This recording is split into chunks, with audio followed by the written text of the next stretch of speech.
नयन सुनरी ज्योति ब्रह्म गोदावरी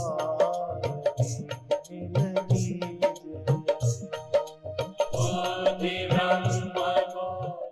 सच्चिदानंद भगवान की, सनातन धर्म की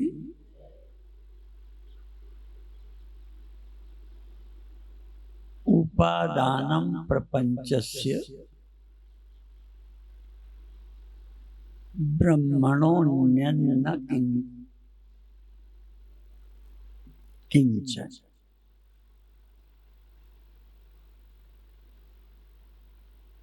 इस जगत का उपादान ब्रह्म है। उपादानम प्रपंचस्य, ये जो हमें दिख रहा है इसका उपादान ब्रह्म है। उपादान तो आप जानते होंगे, उपादान जिससे वस्तु बनती है उसे उपादान कारण बोलते हैं।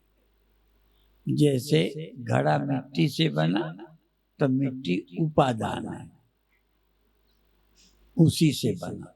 तो इस जगत का उपादान क्या है? ब्रह्म।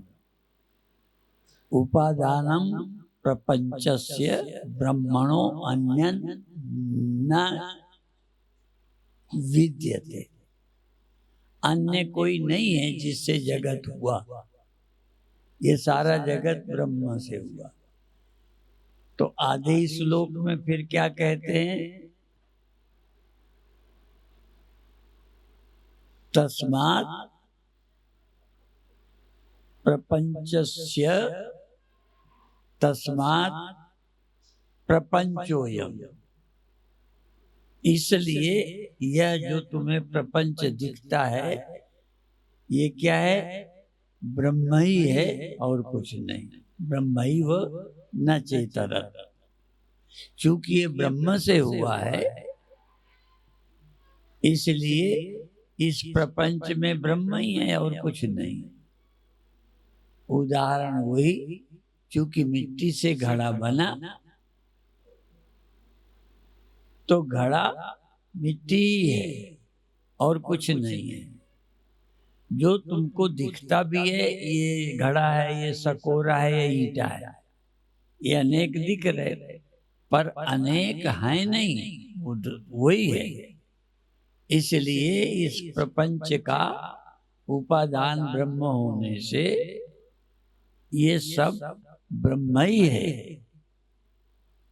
ब्रह्म ही वास्ति, ये सब ब्रह्म ही है, न चेतरत्, और कुछ नहीं है।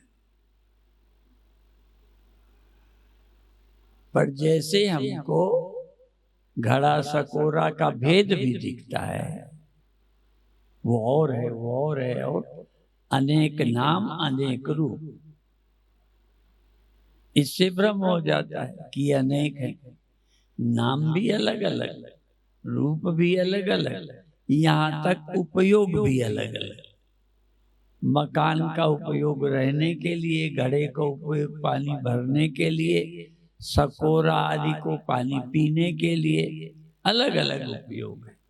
ऐसे ही संसार का उपयोग अलग अलग हो रहा है, पर है उपादान ब्रह्म ही, उससे अतिरिक्त और कुछ नहीं।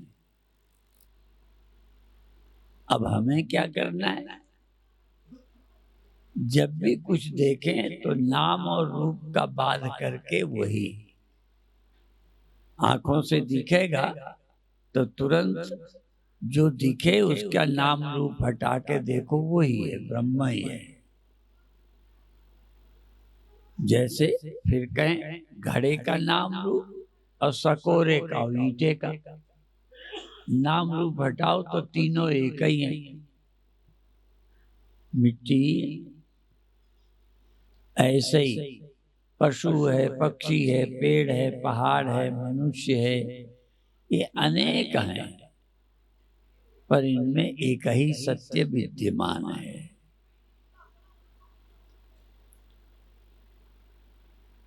ये भी पहले बोलते रहते हैं, अस्ति भाति प्रियम रूपम नाम रूप सपंचकम आद्यम त्रयम ब्रह्म रूपम जगत रूपम ततोद्वयम्।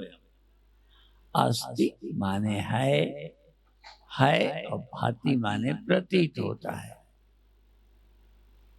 अस्ति भाति प्रियम, और प्रिय है, आवश्यक है, पसंद है, किसी न किसी काम का है। तो अस्ति भाति प्रिय सब में है। जैसे मिट्टी का है पना, घड़े में भी है। उसका है पना ना हो तो घड़ा बनेगा ही नहीं। तो है पना किसका है? मिट्टी का।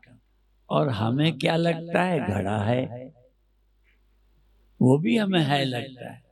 बहुत पहले एक हमने प्रवचन किया था, तो तब छपाई के लिए ये व्यवस्थाएं नहीं थी। अब तो कंप्यूटर वगैरह से चलता है, तो वो अक्षर होते थे जो उठा उठा के रखने पड़ते थे। तो हमारा एक प्रवचन था, उनके पास है कम पड़ गए, प्रेस में कम पड़ गए। एक प्रवचन में इतना है आया कि उनके पास लेटर ही नहीं बचे। और कारण क्या था? है और है सा, बस ये विषय था। है और है सा। जैसे मिट्टी है और घड़ा है सा। एक है मिट्टी, और मिट्टी के है होने से घड़ा भी हमको क्या लगता है? तो उसको हमने है ना कह के है सा, है की तरह। मिट्टी तो है और घड़ा है की तरह, है सा, है और है सा, है और है सी। इतने है का प्रयोग किया कि उनके पास प्रेस में है कम पड़ गए। और हमारे यहाँ है कम ही नहीं पड़ता, क्योंकि वही एक ही है तो एक ही, पर कितने है हो गए। ढेला है, ईंटा है, घड़ा है, सकोरा है, मटका है, मटकी है, मकान है, इतने है। और है कितने? एक।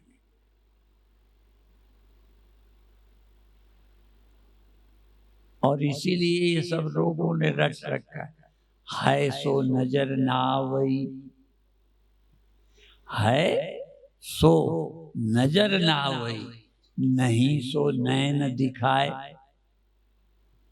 जो मिट्टी है वो नहीं दिखती। घड़ा है, सकोरा है, ईंटा है, मकान है, चबूतरा है, तो जो है वो नजर नहीं आता। जो नहीं है वो दिखाई दे रहे हैं। घड़ा दिखाई दे रहा है, सकोरा दिखाई दे रहा है, मटका दिखाई दे रहा, मटकी दिखाई दे रहा है। तो जो है वो नजर नहीं आ रहा, जो नहीं है वो आंखों से दिख रहा है। ऐसे ही जो सच्चिदानंद ब्रह्म है, जो जगत का उपादान है, उपादानम प्रपंचस्य ब्रह्मणो अन्य न विद्यते। ये जगत का उपादान ब्रह्म है, उसके अलावा और कोई है नहीं। इसलिए आधा श्लोक कहता है, इसलिए प्रपंचोयम, इसलिए प्रपंच क्या है? ब्रह्मैवास्ति, ये ब्रह्म ही है, न चेतन। इसलिए ब्रह्म ही है, पर दिखता नहीं। क्या करे? अब घड़ा मिट्टी दिखे तो कैसे दिखे? नाम और रूप हटाओ। घड़ा अच्छा, और एकता भी, घड़ा और ईंटा एक नहीं है, पर घड़े का नाम और रूप हटा दो और ईंटे का नाम रूप हटा दो, दोनों क्या है? एक है। हम सब एक हैं, पर अपना नाम, अपना रूप। स्त्री और पुरुष भी एक ही है, नाम रूप हटा दो। मनुष्य और पशु पेड़ पहाड़ सब एक ही है, नाम रूप हटा दो। और एक संत कीर्तन गाते थे, जाने क्या बूटी पी लई हरि नाम वाली घोल घोल के।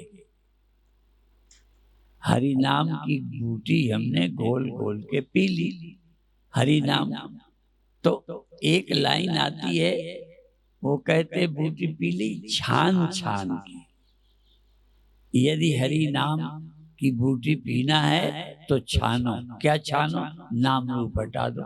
जैसे छानते हैं तो कचरा रह जाता है, ऐसे ही ठंडाई में। तो अब क्या करो, नाम रूप हटा के देखो एक ही तत्व है, पर अपन नाम रूप नाम रूप नाम रूप देखते हैं, एक दिखता ही नहीं, ब्रह्म दिखता ही नहीं। और कई तो ये कहते हैं ब्रह्म ही दिखता है, नहीं तो संसार दिखेगा ही नहीं। जैसे घड़ा दिखे और मिट्टी दिखे ही नहीं, माने मिट्टी की सत्ता उसमें जरा भी ना हो, दिखे तो घड़ा कैसे दिखेगा।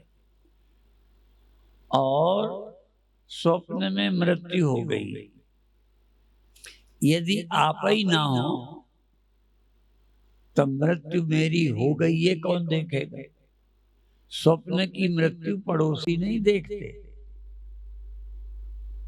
स्वप्न में मर गए और मरने का दुख भी हमें हुआ, और किसे हुआ? हम ही को। हम ही ने खोजा, हम ही ने पाया, और कमी समझ आई तो हम ही मिले। स्वप्न में हम ही मरे, हम ही मरे, हम ही दुखी हुए।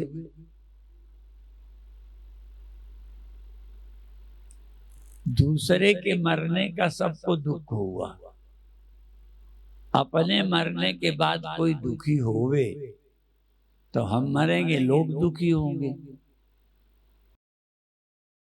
पर स्वप्न में हम ही मरे, हम ही मरने को देख लिया कि मर गए, और हम ही दुखी हो गए, और हम ही बने रहे,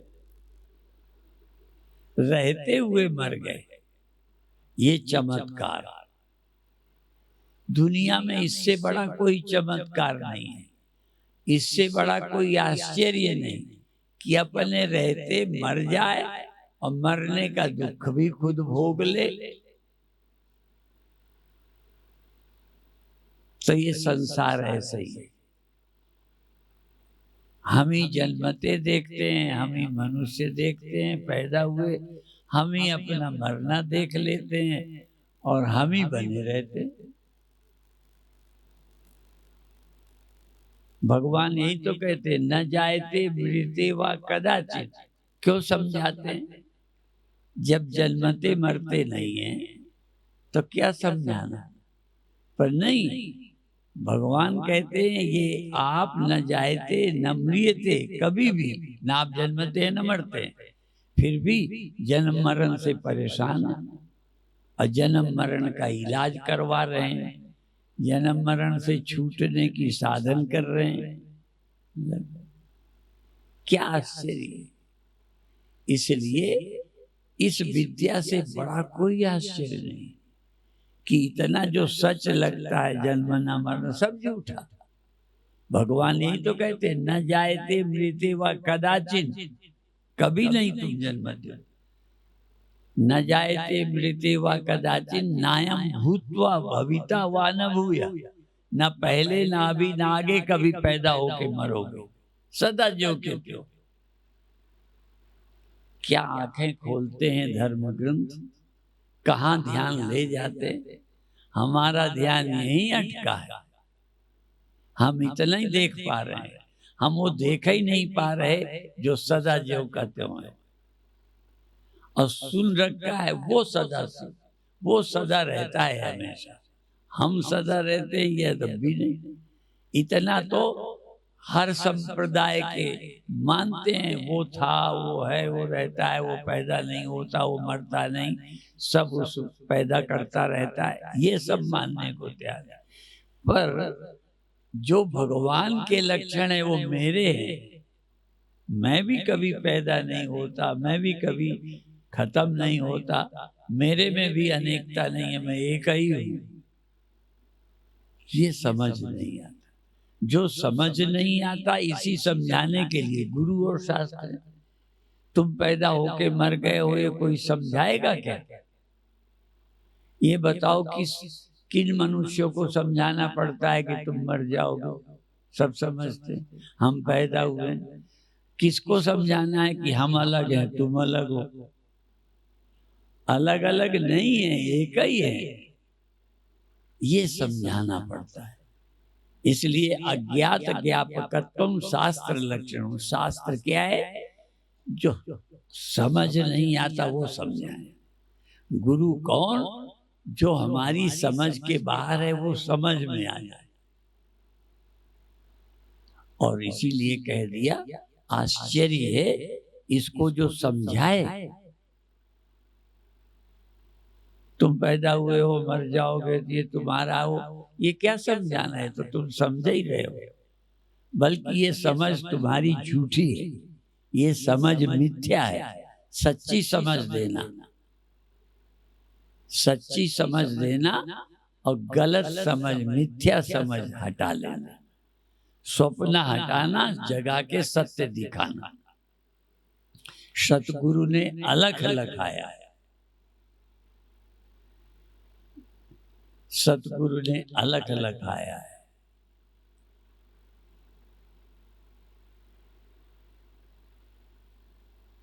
और जिसको हम तलाशते थे घट भीतर दर्शाया है, सतगुरु ने अलग लखाया है।